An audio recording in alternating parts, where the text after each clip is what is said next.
نبئ عبادی انی انا الغفور الرحیم۔ میرے محبوب آپ بار بار مسلسل تکرار کے ساتھ بار بار بتائیں میرے بندوں کو، تو میرے بندوں میں کتنا پیار ہے۔ کوئی قید نہیں یہ ہندو ہے، یہ مسلم ہے، یہ سکھ ہے، یہ عیسائی ہے، یہ یہودی ہے۔ کہ عبادی میرے بندوں کو بتائیں کہ میں تمہارے سامنے ہوں بذات خود بہت مہربان رحم کرنے والا۔ من تقرب الیہ تلقیتہ من بعید، جو مجھے راضی کرنے کے لیے میری طرف آتا ہے میں آگے بڑھ کر اس کا استقبال کرتا ہوں۔ من اعرض عنی نادیتہ عن قریب، اور جو میری طرف نہیں آتا میں خود اس کے پاس چلا جاتا ہوں اور اسے کہتا ہوں اولک رب غیری، ہائے ہائے میرے بندے کا میرے علاوہ بھی کوئی رب ہے تیرا؟ میرے سوا تجھے کہاں پناہ ملے گی؟ نہ کہیں جہاں میں امان ملی، جو امان ملی تو کہاں ملی میرے جرم خانہ خراب کو تیرے عفو بندہ نواز میں۔ 99 نام ہیں جو میرے نبی نے ہمیں بتائے، لیکن ان 99 ناموں میں صرف ایک نام ہے المنتقم، جو اللہ کے غصے اور انتقام کو بتاتا ہے، انتقام لینے والا المنتقم۔ باقی جو 98 ہیں وہ سب اس کی شہنشاہی، بادشاہی، اس کا رحم، اس کا کرم، سب اس کو بیان کرتا ہے۔ اللہ کے نبی نے اپنے رب کی غصے والی صفت کو اس کی اپنی رحمت والی صفات کے ساتھ ایسے کور کر دیا۔ البر نیکی کو قبول کرنے والا، التواب توبہ کو قبول کرنے والا، المنتقم یہ بیچ میں ہے۔ جو رحمتیں ہیں ان کا تو یہ حق بنتا ہے کہ ہم نافرمانی کی طرف جائیں بھی نہیں، لیکن اکثریت دنیا اللہ کو بھلا کے نافرمان ہے۔ السلام علیکم ورحمۃ اللہ وبرکاتہ۔ بسم اللہ الرحمن الرحیم، والصلاة والسلام علی رسولہ الکریم وعلی آلہ واصحابہ اجمعین۔ میرے محترم بھائیوں بہنوں، بیٹوں بیٹیوں اور پوری دنیا میں سننے والے مسلم نان مسلم سب کے لیے میرا یہ پیغام ہے۔ ایک صحابی آئے اور آ کر پوچھا یا رسول اللہ من یحاسبنا یوم القیامہ، قیامت کے دن ہمارا حساب کون لے گا؟ تو آپ نے فرمایا اللہ حساب لے گا۔ تو دیہاتی آدمی تھے وہ صحابی، تو وہ کہنے لگے بخن بخن بخن بخن کا ترجمہ ہماری پنجابی میں ملتا ہے با محاورہ کہ موجیں ہی ہو گئیں یا موجاں۔ تو اس پر آپ نے فرمایا کہ یہ کس بات پہ تم کہہ رہے ہو موجاں ہو گئیں یا موجاں؟ ما یحملک علی قولک بخن بخن۔ تو اس نے کہا یا رسول اللہ ان الکریم اذا قدر عفا، کریم سخی ذات پکڑ بھی لے تو معاف کر دیتا ہے۔ تو اللہ نے عرش کے اوپر کوئی مخلوق نہیں ہے، لیکن ایک بہت بڑی تختی ہے جس کی لمبائی چوڑائی اللہ ہی جانتا ہے، اس پر اللہ نے لکھوایا ہوا ہے ان رحمتی سبقت غضبی، میری رحمت میرے غصے سے آگے بڑھ گئی۔ قرآن میں 2 جگہ اللہ نے کہا ہے کہ کتب ربکم علی نفسہ الرحمہ، یہ جملہ 2 دفعہ آیا ہے کہ تمہارے رب نے تم پہ رحم کرنا اپنے اوپر فرض کر لیا ہے۔ اللہ پر کوئی چیز فرض نہیں، اللہ کے ذمے کچھ نہیں، لیکن کیا کمال ہے کہ کہتا ہے تم پہ رحم کرنا میں نے اپنے اوپر فرض کر لیا ہے، لازم کر لیا ہے۔ ربک الغفور ذو الرحمہ لو یؤاخذہم بما کسبوا لعجل لہم العذاب۔ پھر یہ اللہ تعالیٰ کہہ رہا ہے کہ تمہارا رب بہت مہربان، بڑی رحمت والا، اگر وہ تمہیں پکڑنے پہ آتا تو تم پر فوراً عذاب آتا اور تم میں ما ترک علیہا من دابہ، کوئی جاندار زندہ نہ رہتا اگر ہماری نافرمانیوں پر اللہ پکڑ کرتا فوری۔ تو ایک آیت ذہن میں آئی جس پر میں نے یہ ساری بات کی، اللہ کی رحمت اس کے غصے سے آگے ہے۔ 99 نام ہیں جو میرے نبی نے ہمیں بتائے۔ ویسے تو اللہ کی ذات کی جیسے کوئی حد اور لمٹ نہیں ہے، اللہ تعالیٰ کی صفات کی بھی کوئی حد اور انتہا نہیں ہے، لیکن ان 99 ناموں میں صرف ایک نام ہے المنتقم، جو اللہ کے غصے اور انتقام کو بتاتا ہے، انتقام لینے والا المنتقم۔ باقی جو 98 ہیں وہ سب اس کی شہنشاہی، بادشاہی، اس کا رحم، اس کا کرم، اس کا جمال، اس کی قدرت، اس کی طاقت، سب اس کو بیان کرتا ہے۔ اور المنتقم کو بھی عجب جگہ میرے نبی نے بیان کیا۔ آپ یہ میری 5 انگلیاں دیکھیں، یہ 2 ادھر ہیں، 2 ادھر ہیں، یہ بیچ میں ہے، اس کو الوسطی بھی کہتے ہیں۔ ایسے تو جب اللہ کے نبی پیچھے سے لا رہے ہیں صفات بیان کرتے ہوئے تو البر، التواب، پھر اس کو بھی بعد میں بتاتا ہوں، العفو، الرؤوف، ادھر بھی 2 نام رحمت کے، ادھر بھی 2 نام رحمت کے، ان کے بیچ میں ہے المنتقم، انتقام لینے والا۔ یہ ایسا سمجھیں جیسے چھری کور میں ہو، تلوار کور میں ہو تو وہ کاٹ نہیں سکتی۔ اللہ کے نبی نے اپنے رب کی غصے والی صفت کو اس کی اپنی رحمت والی صفات کے ساتھ ایسے کور کر دیا۔ البر، نیکی کو قبول کرنے والا، التواب، توبہ کو قبول کرنے والا، العفو، درگزر کرنے والا، الرؤوف، انتہائی مہربان، المنتقم، یہ بیچ میں ہے۔ تو میرے رب کی طرف سے جو رحمتیں ہیں ان کا تو یہ حق بنتا ہے کہ ہم نافرمانی کی طرف جائیں بھی نہیں، لیکن اکثریت دنیا اللہ کو بھلا کے نافرمان ہے۔ اور میرا رب یہاں کہہ رہا ہے، اب میں وہ آیت بتانے لگا ہوں، نبئ عبادی انی انا الغفور الرحیم وان عذابی هو العذاب العلیم۔ نبئ، میرے محبوب آپ بار بار بتائیں، نبئ ہوتا ہے انبے، ایک دفعہ بتانا، نبئ بار بار بتانا۔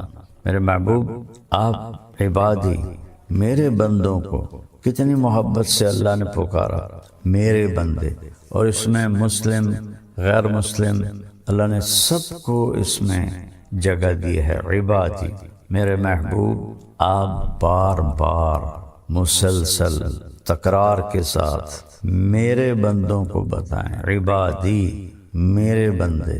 تو دنیا میں جتنے لوگ، کوئی پتھروں کو پوج رہا ہے، کوئی گائے کو پوج رہا ہے، کوئی بندر کو پوج رہا ہے، کوئی درختوں کی پوجا کر رہا ہے، کوئی اپنے ہاتھوں سے بت بنا کر پھر اس کی پوجا کر رہا ہے، اس کے سامنے آرتی جلا رہا ہے، اور اب تو پلاسٹک کے بت بنتے ہیں اور وہ اس کے سامنے ایسے ہاتھ جوڑ کے کھڑے ہوتے ہیں، ایسے سب۔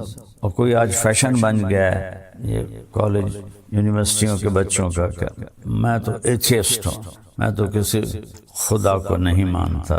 یہ دنیا کا سب سے بے وقوفی والا بول ہے، اس سے بڑا کوئی بے وقوف نہیں جو اس کائنات کے رب کو نہ کا انکار کر دے۔ تو اللہ سب سے کہہ رہا ہے میرے بندے، بار بار بتائیں میرے بندوں کو، کیا؟ انی، کہ یقیناً میں، انا بذات خود۔ اب الفاظ کا چناؤ اور اس میں جو اللہ کی محبت کی طاقت ہے، انی، یقیناً میں، انا بذات خود کیا ہوں؟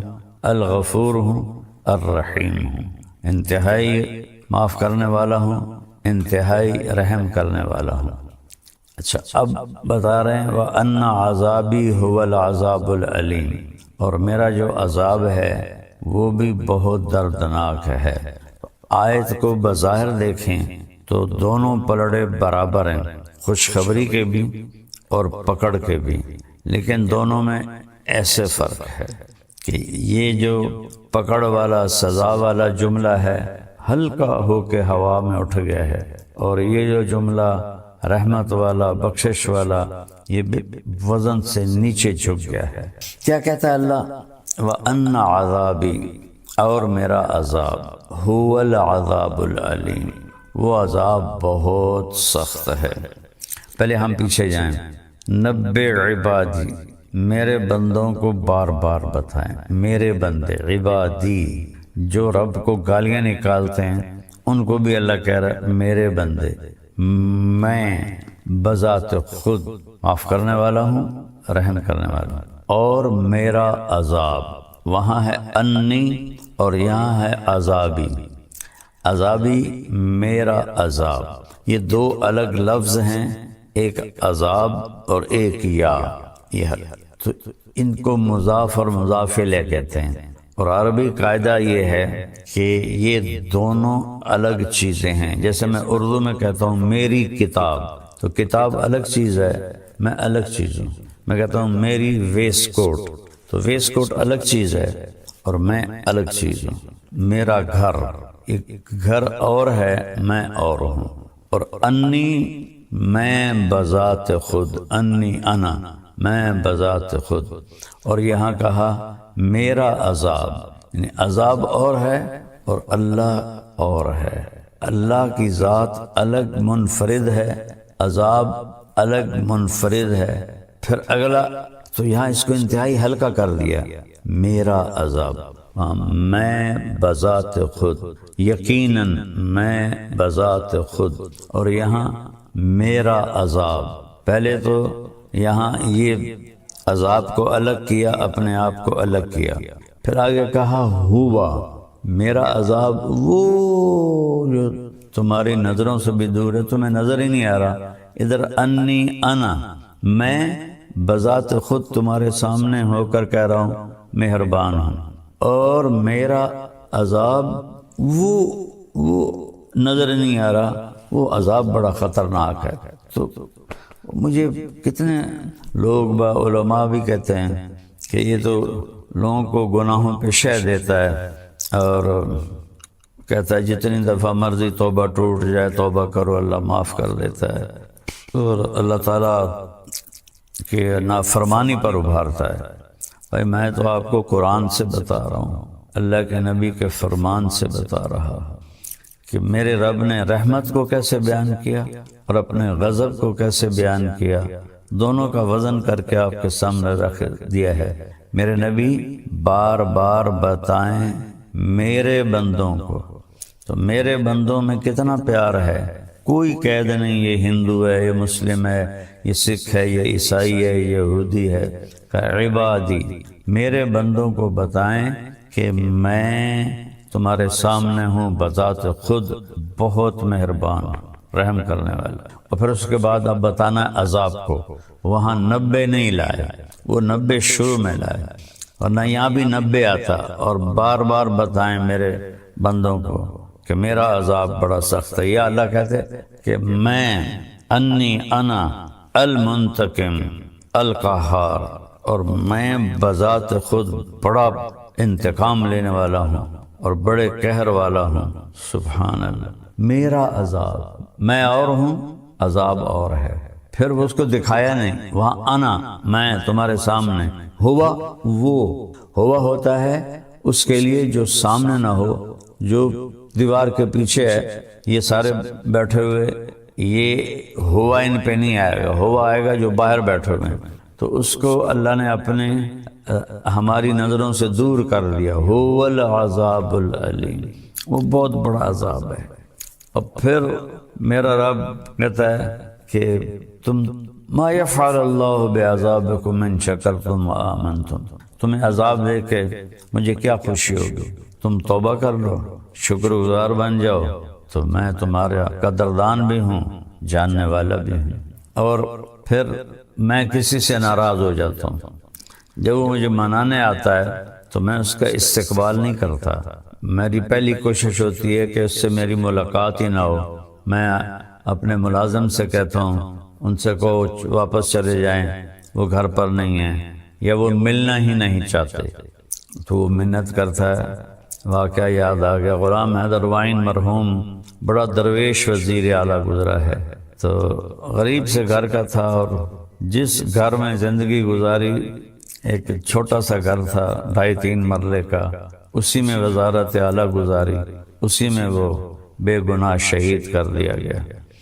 تو وہ تلمبے میں ایک چودھری تھا جس کے ووٹ تھے 100-200 ووٹ تھے، وہ حیدر وائن سے ناراض تھا، تو غلام حیدر وائن مرحوم گیا اس کو ملنے، تو اس نے دروازہ بند کروا دیا اور ملنے سے انکار کر دیا۔ تو حیدر وائن نے کرسی منگوائی اور اس کے باہر دروازے پر کرسی بچھا کے بیٹھ گیا اور فجر کی اذان تک بیٹھا رہا، سردیوں کے دن تھے۔ یہ بات مجھے وہ آدمی خود سنا رہا ہے، کہتا پھر مجھے بڑی شرم آئی اور میں نے جا کے دروازہ کھولا اور ان سے ملا۔ یہ ہوتا ہے ہمارا معاملہ جب ہم کسی سے ناراض ہوتے ہیں۔ اور میرا اللہ کیا کہہ رہا ہے، من تقرب الیہ تلقیتہ من بعید، جو مجھے راضی کرنے کے لیے میری طرف آتا ہے میں آگے بڑھ کے اس کا استقبال کرتا ہوں۔ سبحان، جس سے ہم ناراض ہوں اس کا استقبال کرتے ہیں۔ اور میرا رب کہہ رہا ہے کہ جو مجھے منانے آتا ہے میں آگے بڑھ کے اس کا استقبال کرتا ہوں۔ اللہ، من اعرض عنی نادیتہ عن قریب، اور جو میری طرف نہیں آتا میں خود اس کے پاس چلا جاتا ہوں اور اسے کہتا ہوں اولک رب غیری، ہائے ہائے میرے بندے کا میرے علاوہ بھی کوئی رب ہے تیرا؟ میرے سوا تجھے کہاں پناہ ملے گی؟ نہ کہیں جہاں میں اما ملی، جو اما ملی تو کہاں ملی میرے جرم خانہ خراب کو تیرے عفو بندہ نواز میں، کہ کہیں جائے پناہ نہیں ہے، صرف وہی ہے در اللہ کا جہاں پناہ ملتی ہے۔ یہ نا ایک بڑا غلط سا محاورہ، 900 چوہے کھا کے بلی حج کو چلی، بھائی بڑے ساری زندگی گناہ کر کے ہن توبہ کردہ پہ، تو 900 چوہے کھا کے بلی حج کو چلی جائے تو معافی ہو جائے گی انشاءاللہ۔ 9000 بھی کھا لے اور جا کر اللہ کی بارگاہ میں ماتھا ٹیک دے تو اللہ معاف کر دے گا۔ یہ تو محاورہ ہی غلط ہے، محاورہ ہے اقبال کا شعر، نہ کہیں جہاں میں اما ملی، جو اما ملی تو کہاں ملی میرے جرم خانہ خراب کو تیرے عفو بندہ نواز میں، میرے منہ کی سیاہیاں، میرے گناہ، ان کو تیری بارگاہ میں جا کے پناہ ملی اور معافی ہوئی۔ تو اللہ سے بڑھ کر تو کوئی مہربان نہیں، اس سے بڑھ کر کوئی معاف کرنے والا نہیں۔ زمین کہتی اللہ اجازت دے میں پھٹ جاؤں، ان کو نگل جاؤں۔ سمندر کہتے ہیں اللہ اجازت دے میں چڑھ جاؤں، ان کو بہا دوں۔ فرشتے کہتے ہیں اللہ اجازت دے ہم اتر جائیں، ان کی گردنیں اڑا دیں۔ تیرا کھا کے اور تیری نافرمانی کرتے ہیں تو اللہ تعالیٰ فرماتے ہیں دعو عبدی فانا اعلم بعبدی منکم، میرے بندے کو کچھ نہ کہو، میں اپنے بندے کو تم سے زیادہ جانتا ہوں، میں اس کی توبہ کا انتظار کر رہا ہوں، جب یہ توبہ کرے گا میں معاف کروں گا۔ تو میرے بھائی بہنوں، رمضان کا مبارک مہینہ ہے اور اللہ کی رحمت کے در کھلے ہوئے ہیں اور جہنم کے دروازے بند ہیں، شیطان قید ہیں، جنت کا دروازہ کھلا ہوا ہے۔ ہم سب مل کر اپنے گناہوں پہ توبہ کریں اور اللہ کی بارگاہ میں معافی مانگیں۔ ہمارے تو گناہ ہی تھوڑے سے ہیں، میرا اللہ تو کہتا ہے اتنے گناہ کر کے آسمان کی چھت کو لگا دے، پھر صرف ایک دفعہ کہہ دے یا اللہ معاف کر تو سارے معاف کر دو۔ میں یہاں عائشہ مسجد میں بیٹھا تھا، 4 نوجوان آئے، کہا جی مولانا صاحب ساری زندگی نہ نماز پڑھی، نہ جمعہ پڑھا، نہ عید پڑھی، نہ روزہ رکھا، زندگی میں 2 روزے رکھے وہ بھی شراب پی کر افطار کیے۔ تو ہمارا خیال تھا ہماری کوئی بخشش نہیں، لہذا ہم نے جو موج کرنی ہے نا بھائی یہاں کر لیں، آگے تو آگی ہے۔ تو ایک دن ہم گاڑی میں تھے، ہمارے ایک دوست ہمارے ساتھ بیٹھا اور اس نے آپ کی کیسٹ لگا دی، اس کو کیسٹوں کا دور تھا، تو اس میں آپ نے بیان کیا کہ اللہ تعالیٰ فرماتا ہے اتنے گناہ کرو کہ آسمان کی چھت کو لگا دو، پھر ایک دفعہ معافی مانگو تو میں معاف کر دوں گا۔ تو مولانا صاحب ہم نے کبھی زندگی میں نہیں سنی تھی یہ بات کہ اللہ اتنا معاف کرنے والا ہے، ہم تو سمجھتے تھے اب ہماری بخشش ہی کوئی نہیں۔ اس حدیث کو سننے کے بعد ہم نے توبہ کی اور قریبی رمضان گزرا تھا کہ سارے روزے رکھیں، ساری نمازیں پڑھی ہیں، تراویح پڑھی ہے اور ساری چیزوں سے توبہ کی ہے اور 5 وقت کے نمازی بن گئے ہیں۔ تو اللہ کی رحمت سے تو حوصلہ بڑھتا ہے۔ پہلی دنیا نا امید ہوئی پڑی ہے، ان کو اور ڈرا دھمکا کے نا امید کرنا، یہ میں تو اللہ کی رحمت سے جوڑتا ہوں کہ نماز کے بعد جمعہ سے جمعہ تک کے جتنے گناہ ہوتے ہیں وہ اللہ تعالیٰ معاف فرما دیتے ہیں، اور جو جتنی جلدی جا کے بیٹھتا ہے امام کا خطبہ سننے کے لیے اس کو اتنا زیادہ اجر ملتا ہے۔ تو آج رمضان کا پہلا جمعہ ہے کہ ہم اس کا اہتمام کریں۔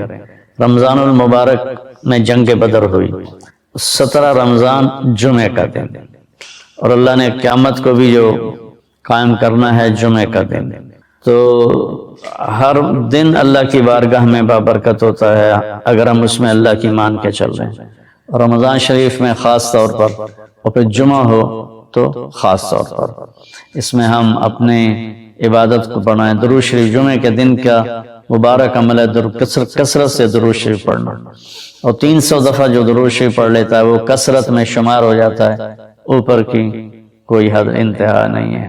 ہمارے ایک رشتہ دار تھے، وہ انتقال ہو گیا، اللہ ان کو درجہ بلند کرے، وہ روزانہ ایک دن میں 10,000 دفعہ درود شریف پڑھا کرتے تھے، ہر وقت تسبیح ان کے ہاتھ میں ہوتی تھی، اور روزانہ 10,000 دفعہ درود شریف پڑھا کرتے تھے۔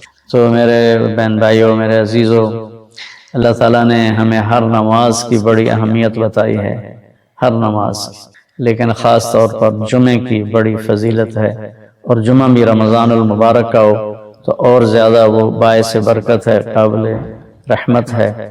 تو روزے کا بھی اہتمام ہو اور ساری نمازوں کا اہتمام فرمائیں، کوئی باجماعت پڑھنے کی کوشش کریں، کوئی جماعت سے رہ جائے تو پھر اس کو چھوڑیں نہیں، اسے ضرور پڑھ لیں، کہ نماز کی اللہ تعالیٰ نے جتنی تاکید قرآن میں کی ہے اور کسی کی اتنی تاکید نہیں کی، اور اللہ تعالیٰ نے 10 دفعہ اقیم الصلاۃ اقیم الصلاۃ اقیم الصلاۃ وآتوا الزکاۃ، تو 10-12 دفعہ اللہ نے قرآن میں براہ راست حکم کیا اقیم الصلاۃ وآتوا الزکاۃ۔ اور ادھر اللہ پاک کی رحمت کے دروازے کھلے ہوئے ہیں، اللہ کا عرش پہلے آسمان پر ہے، جنت کے دروازے کھل چکے ہیں، جہنم کے دروازے بند ہو چکے ہیں، اور میرے نبی کا فرمان ہے کہ اگر میری امت کو پتہ چل جائے رمضان کیا ہے تو تمنا کریں گے کہ سارا سال ہی رمضان ہو، اتنی اللہ کی رحمت ہوتی۔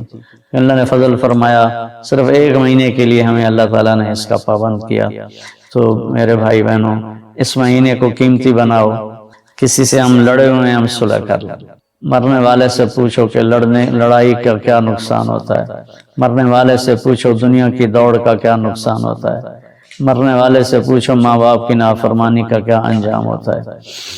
امام بخاری رحمۃ اللہ علیہ نے ایک واقعہ نقل کیا ہے کہ ایک گاؤں میں ایک نوجوان کو دفن کیا گیا، تو عصر کے بعد اس کی قبر پھٹتی اور وہ قبر سے نکلتا، اور اس کا چہرہ گدھے کا ہوتا تھا، اور وہ 3 دفعہ گدھے کی آواز میں آواز نکالتا تھا، پھر وہ قبر میں گرتا تھا، قبر مل جاتی تھی۔ تو لوگوں نے اس کی ماں سے پوچھا کہ یہ کیا چکر ہے؟ تو اس کی ماں نے بتایا کہ شرابی تھا، شراب پیتا تھا، تو میں اسے روکتی تھی نہ پیا کر، تو وہ آگے مجھے کہتا تو کیا گدھے کی طرح آوازیں نکالتی رہتی ہے، مجھے نہ سنایا کرو۔ تو اللہ تعالیٰ نے تھوڑا سا اس کا انجام دکھا دیا کہ ماں باپ کو اس طرح تکلیف دینے سے کیا ہوتا ہے۔ تو بھائیو، ایک تم نماز کو زندہ کریں۔ میرے نبی نے کہا جعلت قرۃ عینی فی الصلاۃ، نماز روزے سے بڑا فرض ہے، میری آنکھوں کی ٹھنڈک نماز میں ہے۔ اور جب آپ دنیا سے تشریف لے جا رہے تھے تو آپ نے پورے دین کو 2 لفظوں میں بیان کیا، ایک ہے حقوق اللہ، ایک ہے حقوق العباد، اور ایک ہے بندگی اور ایک ہے معاشرت۔ تو آپ نے فرمایا الصلاۃ، جب آپ دنیا سے تشریف لے جا رہے تھے آپ نے حضرت اماں عائشہ رضی اللہ عنہا علیہ السلام کے سینے پر یوں سر رکھا ہوا تھا، اس طرح کر ایسے، اور اماں عائشہ نے آپ کو سہارا دیا ہوا تھا، اپنے سینے پر لٹایا ہوا تھا۔ تو آپ فرما رہے تھے الصلاۃ وما ملکت ایمانکم، میری امت ایک نماز نہ چھوڑنا، اور ایک میری امت کے غریب طبقے پر رحم کرنا، ان کے ساتھ آسانی کا سلوک کرنا، ان پر سختی نہ کرنا، ان سے نرمی کا سلوک رکھنا۔ پھر الصلاۃ وما ملکت ایمانکم، نماز نہ چھوڑنا، نماز نہ چھوڑنا، نماز نہ چھوڑنا، اور آخری الفاظ بھی یہی تھے الصلاۃ الصلاۃ الصلاۃ۔ نماز نماز نماز، پھر فرمایا اللہم الرفیق اللہ۔ میرے نبی سے ایک بدو نے پوچھا یا رسول اللہ جنت میں انگور ہیں؟ آپ نے کہا ہیں۔ کہنے لگا ایک گچھا کتنا بڑا ہوگا؟ ایک گچھا۔ آپ نے فرمایا مسیرۃ شہر للغراب الابقع، بڑا کوا ایک مہینہ ایسے اڑے سیدھا، لا ینثنی، نہ ادھر نہ ادھر، لا یفتر، نہ سست ہو، لا یقع، نہ بیٹھے، ایک مہینہ اڑتا رہے تو تب جا کے ایک گچھا ختم ہوگا، اور دانہ 12 ہاتھ لمبا ہوگا۔ مجلس بھی آ گئی، شراب بھی آ گئی، پھل بھی آ گئے، لحم طیرن بھی آ گئے، ایک کی کمی رہ گئی۔ اس کو کیسے پورا کیا؟ وحور عین، اور جنت کی حوریں، عین کسے کہتے ہیں؟ موٹی آنکھوں والی۔ ان کا رنگ کیسا ہوگا؟ کامثال اللؤلؤ المکنون، چھپے موتی کی طرح۔ ایک جنت کا منظر پیش کرتا ہوں۔ جنت متکئین علی سرر علیہا متقابلین یطوف علیہم ولدان مخلدون باکواب واباریق وکأس من معین لا یصدعون عنها ولا ينزفون وفاکہة مما یتخیرون ولحم طیر مما یشتہون وحور عین کامثال اللؤلؤ المکنون جزاء بما كانوا يعملون لا يسمعون فيها لغوا ولا تاثیما الا قیلا سلاما سلاما۔ سورۃ واقعہ۔ دیکھو میں نے جب جلالین پڑھا تھا، جلالین 2 سبق جلالین کے، پہلا پارہ 15واں پارہ، 2 مشکات کے، جلد اول جلد ثانی، اور 7 جلد ثالث ہدایہ، ایسا ہی ہوتا ہے ہاں؟ تو ان کو قرآن کہاں سے سمجھ میں آئے؟ جلالین ویسے ہی تفسیر کی کتاب نہیں ہے، مختصر ترجمہ ہے، اور ہدایہ ثالث ایسی خشک دماغ اڑانے والی کتاب پڑھو تو قرآن سے تمہاری مناسبت پیدا ہو ہی نہیں۔ میں نے تو بعد میں جو کیا جو بھی کیا، کتنا بڑا ستم ہے کہ ہم قرآن و حدیث پڑھاتے ہیں، قرآن و حدیث پڑھاتے ہیں۔ اعدادیہ سے شروع کرتے ہیں آپ لوگ، اور کتنے سال چلتے چلتے چلتے چلتے جب وہ قرآن کا وقت آتا ہے تو 2 سبق، 2 مشکات، 1 ہدایہ، تو آپ خلطوا عملا صالحا وآخر سیئا، ویسے آیت یاد ہے کہ مشکات و آخر سیئا تو نہیں ہے، اللہ معاف کر، نہیں ہدایہ آخر سیئا، لیکن قرآن کے ساتھ جب اتنی چیزیں اکٹھی ہو جائیں گی نہیں پتہ لگے گا اللہ کی قسم کیا پڑھا۔ اور مولانا جمشید صاحب رحمۃ اللہ علیہ ہمیں پڑھاتے تھے، ان کی تہجد بڑی لمبی ہوتی تھی اور فجر کے بعد ہی ہمارا سبق ہوتا تھا، تو ہماری تمنا ہوتی تھی کہیں سو جائیں، تو وہ 15-20 منٹ کے بعد سو جاتے تھے اور ہم دغا دغ دغا دغ دغا دغ 15-20 صفحے پڑھ کے، ہاں بھائی ہو گیا سبق، جی ہو گیا جاؤ، یہ ہم نے جلالین پڑھا۔ تو اللہ نے مجھے عربوں کے ساتھ رہ کے ذوق دیا کہ میں دیکھوں تو صحیح کہ میرا اللہ مجھ سے بات کیسے کرتا ہے، اس کا کلام کیسا ہے۔ پھر میرے دل دماغ کے ساری تاریں ہل گئی۔ جنت والے ایسی، یہاں بھی محاکات ہے، ایسے اللہ نقاب کشائی کرتا ہے، تختوں پر بیٹھے ہوئے، قد کتنا ہوگا؟ 60 ہاتھ، 125 فٹ، اسی کے برابر تخت ہوں۔ اور میں آپ کو دیکھ رہا ہوں نا، پیچھے نہیں دیکھ رہا، آپ مجھے دیکھ رہے ہیں، پیچھے نہیں دیکھ رہے۔ جنت میں کیا ہوگا؟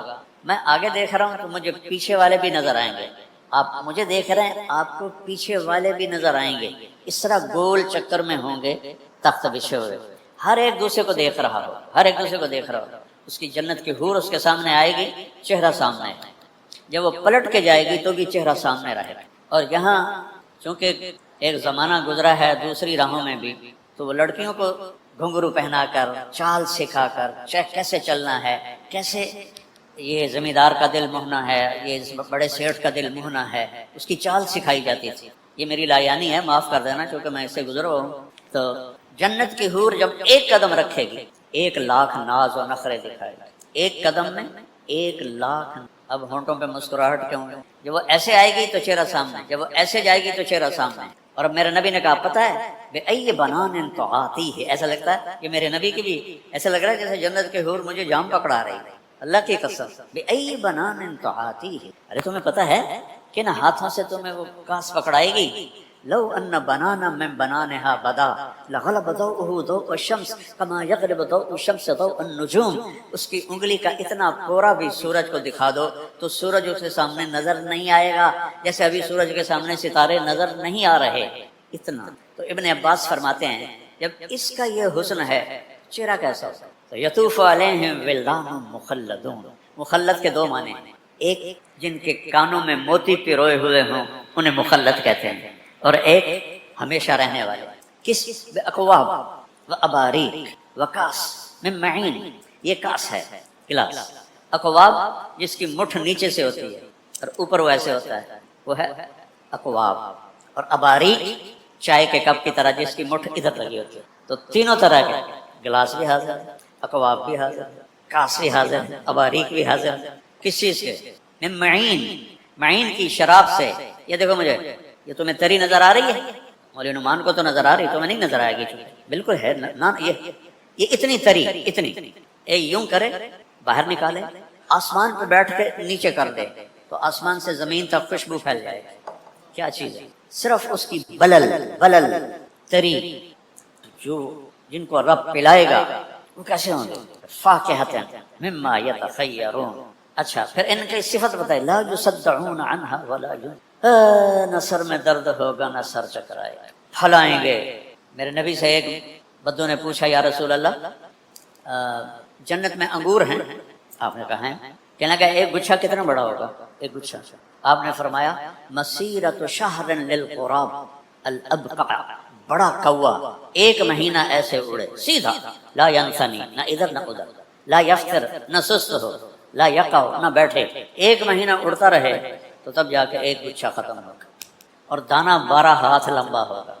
تو تربوز کتنا بڑا ہوگا، کیلا کتنا بڑا ہوگا، یہ تھائی لینڈ میں ہوتا ہے وہ ایک پھل ہے اتنا، کٹہل کتنا بڑا ہوگا، دیکھا تم نے کٹہل؟ اتنی بڑی بلا ہوتا ہے، تو وہی تھائی لینڈ والوں کو بڑا پسند ہے، تو وہ کتنا بڑا ہوگا۔ پھر مجلس بھی آ گئی، شراب بھی آ گئی، پھل بھی آ گئے، لحم طیرن بھی آ گئے، ایک کی کمی رہ گئی، اس کو کیسے پورا کیا؟ وحور عین، اور جنت کی حوریں، عین کسے کہتے ہیں؟ موٹی آنکھوں والی، ان کا رنگ کیسا ہوگا؟ کامثال اللؤلؤ المکنون، چھپے موتی کی طرح۔ اسی نے تو صحابہ کو جان دینے پہ اٹھا دیا تھا۔ بدر کی جنگ میں آپ نے کہا قوموا الی جنت عرضها السماوات والارض، تو جنت کو سنتے تھے نبی سے۔ یہ مولوی نعمان اور یہ سارے مولوی جو ہیں جنت سناتے ہی نہیں ہیں، نہ پڑھاتے ہیں نہ سناتے ہیں۔ میں تو اپنے مدرسے میں جنت الگ خود پڑھاتا ہوں، شوق تو پیدا ہو، رفع یدین کرنا ہے نہیں کرنا ہے، فاتحہ پڑھنی ہے نہیں پڑھنی ہے، یہ بھی کوئی مسائل ہیں جس پر آج بحث کی جائے۔ تو آپ نے کہا اٹھو اس جنت کی طرف جس کی چوڑائی زمین آسمان کے برابر۔ تو حضرت عمیر بن ابی الحمام ایسے ہاتھ میں کھجوریں لے کے کھا رہے تھے، کہنے کہ بخن بخن، اس کا میں ترجمہ کرتا ہوں موجاں ہو گئیاں موجاں۔ تو آپ نے فرمایا تو کیوں کہہ رہا ہے موجاں ہو گئیاں؟ کہ جی میرا جی چاہتا ہے میں بھی جنتی ہوں۔ کہا تو ہے ہی جنتی۔ اچھا تو پھر یا رسول اللہ یہ کھجوریں کھانا بھی لمبی عمر ہے، پھینک اور جا کے شہید ہو۔ 5-6 کھجوریں، کلا انا آکل لان حییت حتی آکل هذه الثمرات لحیات طویلہ، اتنی دیر میں زندہ رہوں یہ کھجوریں کھاؤں، بڑی لمبی زندگی، پھینک کرو۔ اس طرح ان کے اندر یہ یقین پیدا ہو گیا۔ تو یہ قرآن کے وہ چیزیں، چلو تو مجھے پتہ ہے ہم عجم ہیں، ہم وہ گہرائی تک نہیں جا سکتے، اب تو عرب بھی ہماری طرح ہی عجم ہی ہو گئے ہیں۔ جب سے پٹھان گئے ہیں عربوں میں، انہوں نے ان کی عربی تباہ کر کے رکھ دی، سندھی پنجابی پٹھان سارے۔ مولانا سعید خان صاحب کے پاس بیٹھا تھا میں، 1996 کی بات ہے، ایک عرب نوجوان PhD آ گیا میرے ساتھ بیٹھا، تو میں نے بات شروع کی ویسی تعارفاً، کہنے لگا بھائی شیخ آج بہت مزہ آیا آپ کے ساتھ بات کر کے، بڑے عرصے کے بعد پہلی دفعہ فصیح عربی سنی ہے، ورنہ تو ہمیں تو اجمیوں نے سوی دعا خطہ قضا، ہمیں تو اس میں ہی برباد کر دیا، سوی دعا۔ تو میرے عزیزو قرآن سمجھو، قرآن سے جی لگا۔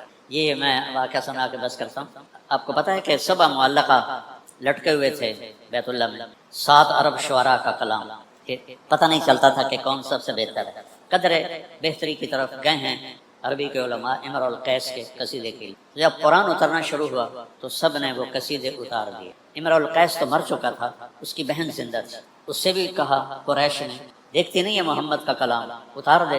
وہ کہنے کہ میرے بھائی جیسا کلام آیا ہے۔ امر القیس یمن کے بادشاہ کا بیٹا تھا، یہ 10 سال کا ہو گیا، اس نے کوئی شعر نہیں کہا، تو انہوں نے اپنے 2 نوکر بلائے کہ اس کو لے جاؤ اور ان 2 پہاڑوں کے پیچھے جا کے اس کو قتل کر دو۔ انہوں نے کہا حضور خیریت؟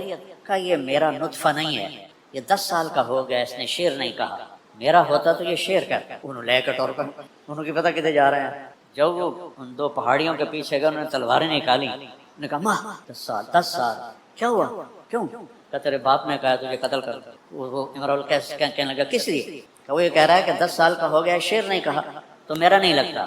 یہ اس کا جو قصیدہ ہے نا، اس کا پھر وہ پہلا شعر بنا بعد میں، کہنے لگا کفا کفا میں کیا کروں، مجھے تو الفاظ میں پوری فلم نظر آتی ہے. کیفا، ٹھہر جا، نب من ذکرى حبیب و منزل بسقط اللواء بین الدخول فحوملی. یہ تو اس نے بس ایک شعر کہا تھا، آگے پھر اس نے اس کو بڑھایا تھا. فتوزع فالمکرات لم یعف رسمها لما نسجتها من جنوب وشمال ترى بار الارعام في غرساتها وقيعانها كأنه حب فلفل كأني غداة البين يوم تحمل لدى سمرات الحي ناقف حنزلي ناقف وقوفا بها صحبي علي مطيهم يقولون لا تهلك أسن تجملي وإن شفائي عبرة مهراقة فهل عند رسم دارس من معولي ففاضت دموع العين مني صبابة على النحر حتى بل الدم محملي. یہاں تک تو تشبیب ہے، اس کو تشبیب کہتے ہیں. پھر آگے وہ انہیزہ کے عشق کی کہانی شروع ہو جاتی، وہ پھر میں نے یاد ہی نہ کیا، وہ بہت واہیات ہیں، بہت ہی خبیث قسم سے. تو وہ دونوں آئے غلام کرنے کے، بادشاہ سلامت یہ تیرا بیٹا سوف یکون اشعر العرب. ایک شعر پہ کیا ذوق تھا اس زمانے کے ان پڑھوں کا، سپاہی کوئی پڑھے لکھے تھے. سوف یکون اشعر العرب، یہ ایک دن عرب کا سب سے بڑا شاعر بنے گا. بادشاہ نے کہا وہ کیسے؟ کہا وقف واستوقف بکا واستبقى منع الدیار والمنزل فی بیت واحد. کہا اس نے ایک بیت میں بکا، وقفا کھڑا کیا، واستوقف ہمیں کھڑا کیا، کفا رویا، نب کے ہمیں رلایا، حبیب کا ذکر کیا، ذکر حبیب، حبیب کے علاقے کا ذکر کیا، وہ منزل جگہ کو متعین کیا، بسقط اللواء بین الدخول فحومل. تو ایک آیت اتری قرآن کی سب سے بلیغ آیت ہے، وقیل یا ارض ابلعی ماءک ویا السماء اقلعی وغیض الماء وقضی الامر واستوت علی الجودی وقیل بعدا للقوم الظالمین.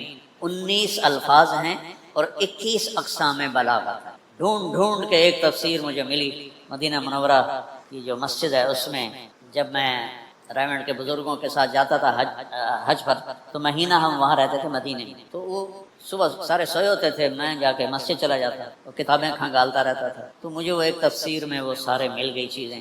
21 اقسام بلاغت، 19 الفاظ. تو جب یہ آیت اتری تو امرؤ القیس کی بہن نے کہا اس کلام نے میرے بھائی کے کلام کو مات دے. تو میرے عزیزو، میں تو کیا اسے کہتے ہیں، سمندر میں سے ایک قطرہ بھی نہیں آپ کے سامنے لا سکا، لیکن میرا جی چاہا کہ میں اس خلا کی طرف آپ کو متوجہ کروں. آپ قرآن سے جڑیں اللہ کے بعد، اور قرآن کو کہ حسن کو دیکھنے کی کوشش. جیسے یہ بچہ بیٹا نابینا بیٹھا نا میرے سامنے، اب یہ الفاظ تو سن رہا ہے، میری شکل تو نہیں دیکھ رہا. تو ہم بھی قرآن کے سامنے ایسے ہی اندھے ہیں، ہم پڑھتے بھی ہیں، ہم سنتے بھی ہیں، لیکن جو اس کا جمالیاتی حسن ہے وہ ہماری آنکھوں